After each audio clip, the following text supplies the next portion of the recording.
Como ya vimos la clase pasada, la ley Sáenz Peña abre un nuevo capítulo en la historia argentina. ¿Y de qué sentido lo estamos diciendo? Esta ley permite democratizar la política porque le da lugar a la participación no solo política sino social a sectores sociales antes marginados. Ya vimos cómo sectores conservadores como el Partido Autonomista Nacional manejaba de manera fraudulenta las elecciones. ¿Para qué? Para poder perpetuarse en el poder. Para poder revertir de alguna manera esta situación, la prueba de fuego fue implementar la ley Sáenz Peña.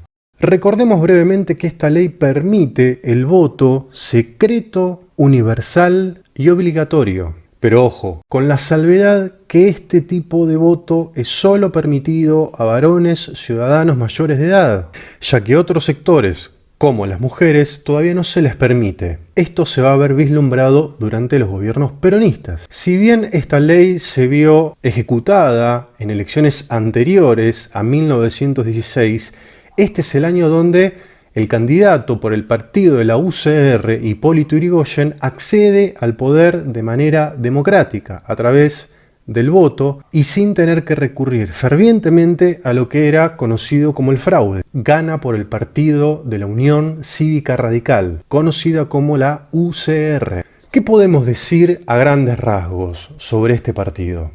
La UCR contó con una gran base electoral, o sea, grandes sectores populares y sociales que lo votaban. Era muy amplio, ya que decíamos que la ley Sáenz Peña permite el acceso al voto y a la vida política y social a grandes sectores de la sociedad. La gente que votaba, la base electoral de la UCR, eran miembros de las clases medias urbanas y también rurales. Ahora bien, ¿cuáles eran los objetivos de Hipólito Yrigoyen una vez siendo presidente? En primera medida era una renovación de las instituciones. Quería redistribuir la riqueza del país de manera mucho más equitativa y no solo permitirle a estos sectores antes marginados un acceso a la política, sino que también permitirles un ascenso social, permitirle otros beneficios a partir de la mejor redistribución de la riqueza. Desde el plano económico la cuestión todavía no cambió demasiado. Argentina sigue siendo un país agroexportador. ¿Desde qué punto de vista? Obviamente, donde importa un producto manufacturado, donde tiene una relación fiel todavía con Gran Bretaña y exporta materia prima. Y nos encontramos en un contexto mundial donde Argentina es una incipiente potencia porque se lo denominaba como el, entre comillas, granero del mundo, donde exportaba mucha materia prima a todo el mundo. Otra de las características del gobierno de Hipólito Yrigoyen va a ser el denominado patronazgo. ¿Y qué quiere decir esto? Es una práctica en la cual la vamos a ver de manera constante en la vida política argentina, todavía hasta nuestros días. El gobierno lo que hace es aumentar el número de empleados públicos, promover la militancia política y también así reforzar el apoyo de las clases sociales que lograban así un ascenso social. Otra de las cuestiones particulares que vamos a ver a nivel político y social durante el gobierno de Hipólito Yrigoyen es su relación con los sectores de los movimientos obreros. En la clase anterior puntualizamos tres sectores bien diferenciados: los socialistas, los anarquistas y los sindicalistas. De estos tres sectores, Hipólito Yrigoyen va a tener buena relación con los sectores sindicalistas, porque este sector le sostiene el modelo agroexportador. Con los otros dos sectores, tanto los anarquistas como los socialistas, va a tener actitudes sumamente represivas que ustedes en el trabajo lo pudieron identificar. Con el conflicto en la Patagonia y con lo que fue denominada la Semana Trágica. Por último, mencionamos lo que fue la llamada Reforma Universitaria, porque significó cambios radicales dentro de la vida universitaria. Todavía en nuestras universidades se conmemora el año 1918 con la denominada Reforma Universitaria. ¿Y en qué consistió esta reforma sobre todo? Volvemos al principio, poder darle la posibilidad a otros sectores antes marginados, la posibilidad, en este caso, al acceso a la vida universitaria. Los hijos de los inmigrantes que estaban viniendo años antes a nuestro país, hoy tenían la posibilidad de poder acceder a una carrera universitaria. Cuentan las crónicas de la época que los padres de estos chicos que entraban a la universidad comentaban la frase "mi hijo el doctor", "mi hijo el doctor", por este orgullo de poder haber accedido a la vida universitaria. ¿Pero en qué consistió? Que ustedes lo nombraron en el trabajo. Fue un cambio radical, sobre todo del plan de estudios, que las cátedras de los profesores se concursaran, que haya un mayor acceso de los alumnos a la vida política de la universidad, práctica que hoy todavía se sostiene. La universidad como un órgano autónomo, donde hay directivos, profesores y alumnos. Por eso decimos que la reforma universitaria es un cambio de paradigma, porque decimos que la universidad cambia drásticamente su mirada con respecto a los planes de estudios y a las carreras. Y hasta acá llegamos la clase anterior.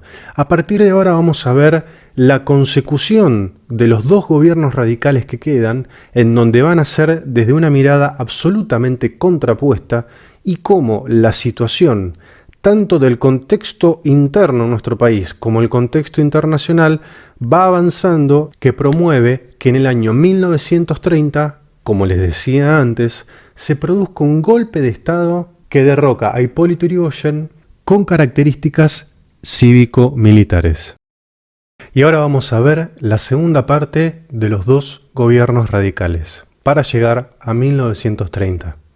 Vamos a ver más allá de las características particulares que cada gobierno radical tiene su mirada distinta una de la otra, y aparte se va a generar una ruptura dentro del partido por dichas miradas. Y dicho golpe de Estado de 1930 va a dar por concluido todo este proceso democrático, denominado la década infame.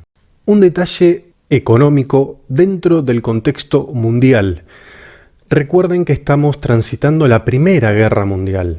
El comienzo de la Primera Guerra Mundial, entre 1914 y 1917, provocó que haya una reducción de las exportaciones de materia prima por parte de nuestro país y haya una reducción importante del ingreso de capital económico, porque todos los países europeos estaban abocados 100% a la guerra mundial.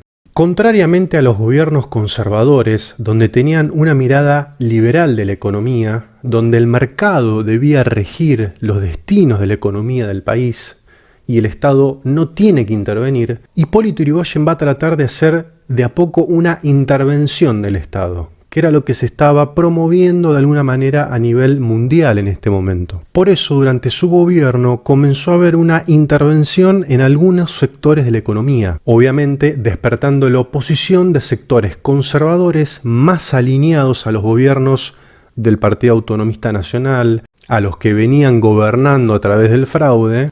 Hay una industrialización incipiente, de a poco. Si bien la Argentina todavía continúa siendo de carácter agroexportador, su economía obviamente, hay una mirada incipiente de un proceso lento de industrialización de la economía.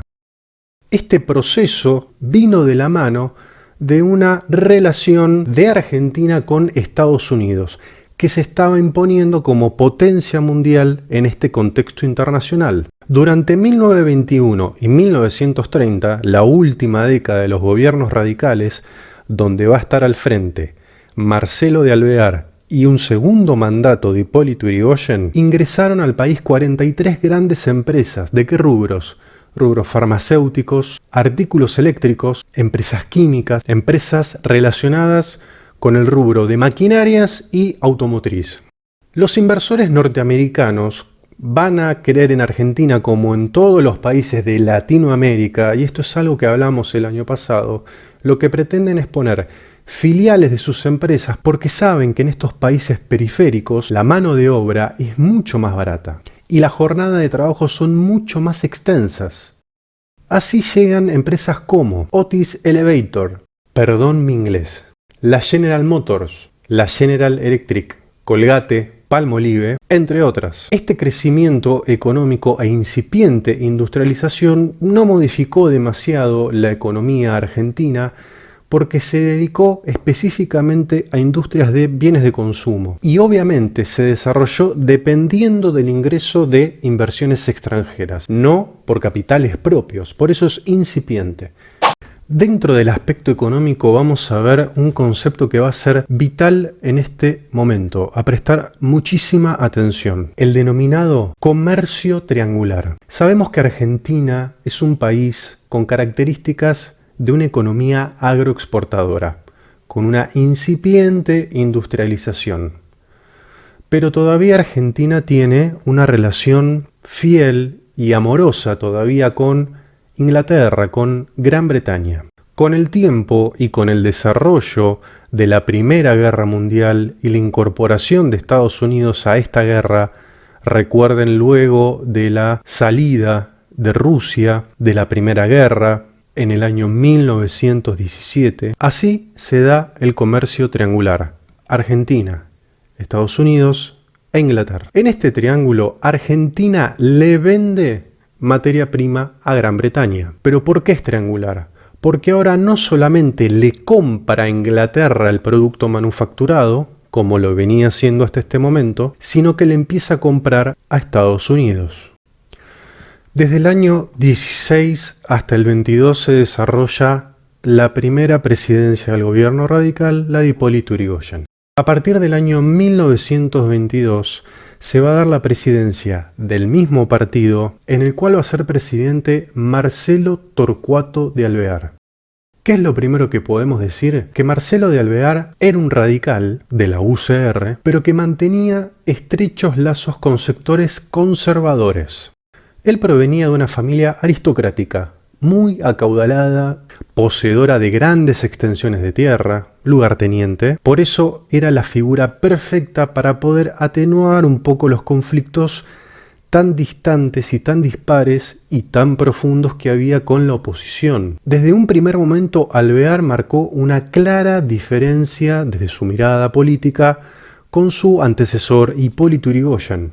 Por ejemplo, hace una gran reducción del empleo público. Si bien hay otros puntos a analizar que son totalmente dispares y de ruptura entre los dos estilos de gestión en la presidencia, hay puntos en común. Hay una cierta intervención por parte de Alvear en la economía. ¿En qué lo podemos ver? En la creación de los yacimientos petrolíferos fiscales, la conocida YPF, que estuvo al mando del reconocidísimo ingeniero Enrique Mosconi. Claramente la presidencia de Alvear tiene otra mirada con la de Hipólito Yrigoyen. Alvear tiene más cercanía con sectores conservadores y esto produce una fractura dentro del partido. Como decíamos, las disidencias y las posturas distintas entre los dos líderes radicales, primer mandato de Yrigoyen y segundo de Alvear, vislumbra y nos da a entender posiciones absolutamente contrapuestas. Comienza el gobierno de Alvear en el 22. En el año 1924 se profundiza esta ruptura. Alvear nombra como ministro del Interior a Vicente Gallo. ¿Qué tiene de importante esta persona? En sí mismo nada en particular. Su nombramiento provocó un gran reclamo por parte de los radicales más cercanos a Yrigoyen. Se van a dar dos facciones en particular. Atención con el nombre de cada uno: los antipersonalistas y los personalistas. Los antipersonalistas están alineados a Alvear y los personalistas están alineados con Yrigoyen. ¿De dónde viene la denominación antipersonalista? Los sectores alineados a Alvear se denominan de esta manera ya que estaban en contra de la actitud personalista de Yrigoyen, porque están en contra del personalismo, del centralismo, de la concentración del poder por parte de Yrigoyen.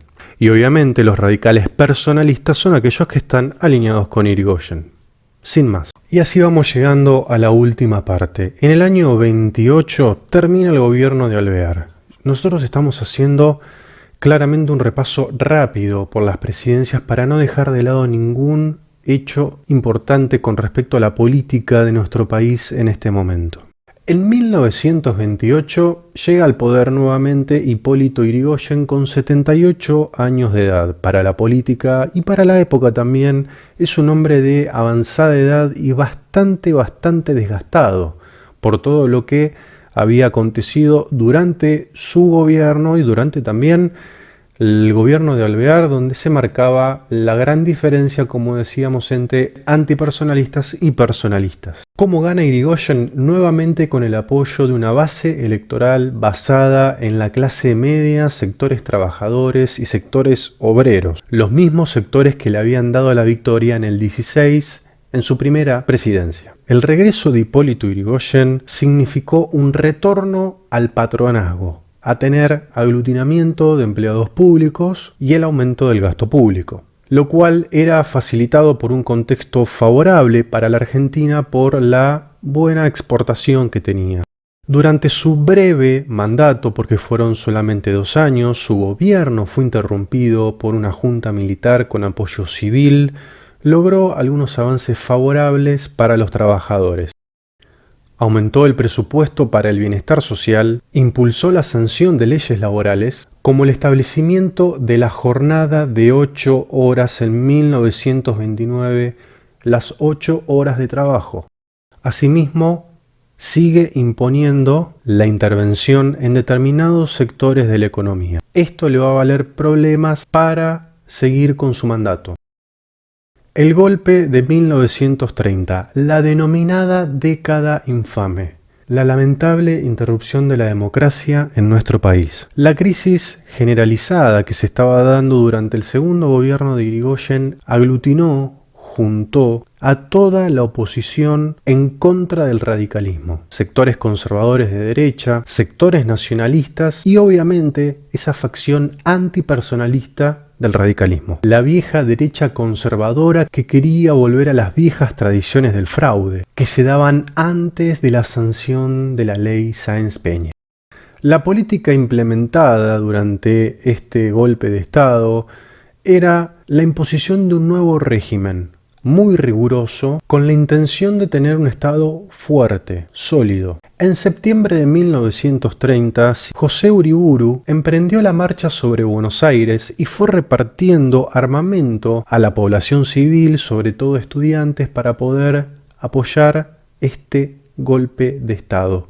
Por eso hablamos de golpe de Estado militar, pero también hay apoyo civil. Grandes sectores de la sociedad en oposición a Hipólito Yrigoyen, una figura desgastada, una persona anciana, donde no se mostraba prácticamente en la vida pública, baja de una manera considerable su imagen y así se va dando pie al golpe de Estado. Tras un escaso enfrentamiento que duró prácticamente nada, Uriburu logra su objetivo y se proclama presidente. El golpe de Estado militar en 1930 es una intervención ilegal que se produce a través de la violencia con apoyo civil, por eso es denominado un golpe de Estado, una interrupción de un proceso democrático. Y como tuvo apoyo claramente de sectores sociales, no solo que estaban en contra, sino de esa vieja derecha que quería volver a las viejas tradiciones del fraude, así denominamos este comienzo de la década de 1930 como un golpe de Estado cívico-militar. Y así llegamos al final de esta parte de la historia. Recorrimos muy rápido unos buenos años de nuestro país en donde yo lo que pretendí es hacer un repaso y transitar por aspectos generales de la política durante los gobiernos radicales. Las consignas las van a tener dentro del aula virtual del Classroom, como lo venimos trabajando. Les agradezco la participación que están teniendo. Obviamente en el contexto de la pandemia y del aislamiento, uno tiene que tener en cuenta muchas cosas y empezar a acostumbrarnos a trabajar de esta manera porque todavía falta un tiempo. Las prioridades hoy son otras y creo que esta fue una manera distinta de poder llegar a ustedes. La posibilidad de tener clases virtuales a veces se dificulta. Creo que esta es una buena manera de hacer una explicación, porque la distancia provoca que sea a veces un poco difícil poder transmitirles a ustedes lo que uno quiere hacer en el aula. Entonces creo que de esta manera podemos acercarnos mejor. Esto no quiere decir que no tengamos en algún momento algún encuentro que nos ayude a poder encontrarnos y vernos las caras, pero ya se me va a ir ocurriendo qué podemos hacer. Por mi parte, por ahora nada más, les mando un beso grande, la verdad que sobre todo la clase con ustedes se extraña por la participación y por el momento descontracturado que promueve estar en el aula con ustedes. Tuvimos una sola clase, pasó mucho tiempo, más de 30 días todavía. Estamos transitando por este aislamiento obligatorio y ustedes lo están haciendo muy bien. No dejen de hacer todo lo bueno que están haciendo. De verdad, pensar en eso me emociona, los felicito, se los agradezco de corazón y por eso es que uno trata de buscar la manera de llegarles lo más responsable y serio posible. Les mando un beso enorme. Cuídense mucho. Chao chicos.